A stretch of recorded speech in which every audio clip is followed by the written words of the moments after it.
So வணக்கம் ladies and gentlemen's. Windows photo viewer Windows 7 Windows 8 போன்ற OS use பண்ண எல்லாருக்குமே தெரியும் விண்டோஸ் ஃபோட்டோ வியூவர் எவ்வளோ ஒரு ஃபாஸ்ட்டான ஒரு சூப்பரான ஒரு அப்ளிகேஷன் அப்படின்னு. ஆனால் விண்டோஸ் 10ல் இந்த அப்ளிகேஷனோட சப்போர்ட்டை டோட்டலாக எடுத்துட்டாங்க. ஏன்னு கேட்டிங்கன்னா அதுக்கு பதிலாக மைக்ரோசாஃப்ட் கார்பரேஷனோட ஃபோட்டோஸ் அப்படிங்கிற ஒரு அப்ளிகேஷனை ஸ்டோரில் கொண்டு வந்துட்டான். ஸோ அதை எல்லோரும் யூஸ் பண்ணணும் அப்படிங்கிறதுக்காக இந்த விண்டோஸ் ஃபோட்டோ வியூவர் அப்படியே டோட்டலாக விண்டோஸ் 10ல் டிசேபிள் பண்ணிட்டான்.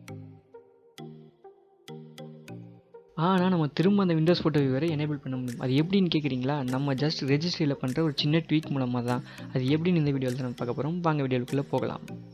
ஸோ டிஃபால்ட்டாக நான் இங்கே இருக்க இமேஜஸ்லாம் ஓப்பன் பண்ணி பார்க்குறேன். எனக்கு அந்த மோர் ஆப்ஷன்ஸ்லையும் சரி, ஓப்பன் வித் கொடுக்கும்போதும் சரி, எனக்கு அந்த விண்டோஸ் ஃபோட்டோ வியூவர் காட்டவே மாட்டேங்குது. ஸோ அதுக்கு காரணம் டிஃபால்ட்டாக இதில் பிளாக்காக இருக்கிறது தான். ஸோ நான் ஒரு ஜேபிக்கு இமேஜ் இப்போ ஓப்பன் பண்ணுறேன். அதுவும் வந்து பார்த்திங்கன்னா ஸோ இந்த ஓப்பன் வித்தில் போகும்போதும் காட்டலை, சூஸ் அனதர் ஆப் கொடுக்கும்போதும் அங்கே விண்டோஸ் ஃபோட்டோ வியூவர் காட்டலை.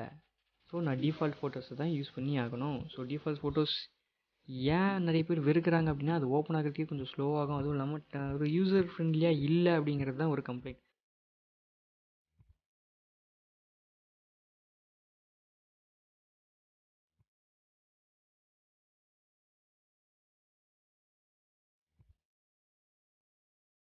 ஸோ எப்படி நம்ம எனேபிள் பண்ணுறதுன்னு பார்க்கலாம். ஸோ நான் ஆல்ரெடி இங்கே ஃபைல்ஸ் டவுன்லோட் பண்ணி வச்சுட்டேன்.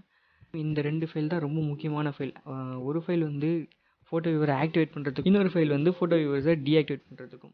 ஸோ இந்த 2 ஃபைலோட லிங்க் நான் டிஸ்கிரிப்ஷனில் கொடுக்குறேன், நீங்களும் டவுன்லோட் பண்ணி வச்சுக்கோங்க.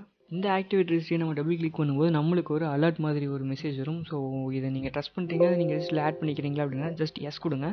ஃபைல் சக்சீட் ஆனவுடனே உங்களுக்கு ஓகேன்றது வந்துடும். அதுக்கப்புறம் நீங்கள் எந்த இமேஜ் வேணால் ஓப்பன் பண்ணி ரைட் கிளிக் கொடுத்து ஓப்பன் வித் கொடுத்தீங்க அப்படின்னா உங்களுக்கு விண்டோஸ் ஃபோட்டோ வியூவர் பார்த்தீங்கன்னா நம்மளுக்கும் இங்கே வந்திருக்கும்.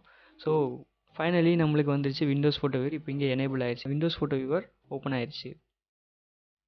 இதே மாதிரி எல்லா டைப் இமேஜஸ்க்கும் நீங்கள் வந்து பண்ணிக்கலாம். ஸோ இது எல்லாருக்குமே தெரியும் இந்த அப்ளிகேஷன் வந்து எவ்வளோ ஃபாஸ்ட்டாக இருக்கும் அப்படின்னு சொல்லிட்டு. ஃபோட்டோஸ் எவ்வளோ வேகமாக ஓப்பன் பண்ணுன்றதும் தெரியும். எல்லா வகை ஃபோட்டோஸும் டக்கு டக்குன்னு ஓப்பன் ஆகும். இது உங்களுக்கு தேவையில்லை டீஆக்டிவேட் பண்ணணும்னு நினச்சிங்க அப்படின்னா அதில் கொடுத்துருக்குற அதே ரெஜிஸ்ட்ரி ஃபைல்ஸில் ஜஸ்ட் அந்த டீஆக்டிவேட்னு இருக்கிறத டபுள் கிளிக் பண்ணிங்கன்னா இதே மாதிரி எஸ் கேட்கும். எஸ் கொடுத்துட்டீங்க அப்படின்னா அது டீஆக்டிவேட் ஆகிடும். அவ்வளோதாங்க. இந்த வீடியோ பிடிச்சிருந்தா லைக் பண்ணுங்கள், கமெண்ட் பண்ணுங்கள், மறக்காமல் உங்கள் ஃப்ரெண்ட்ஸ் எல்லாருக்கும் ஷேர் பண்ணுங்கள்.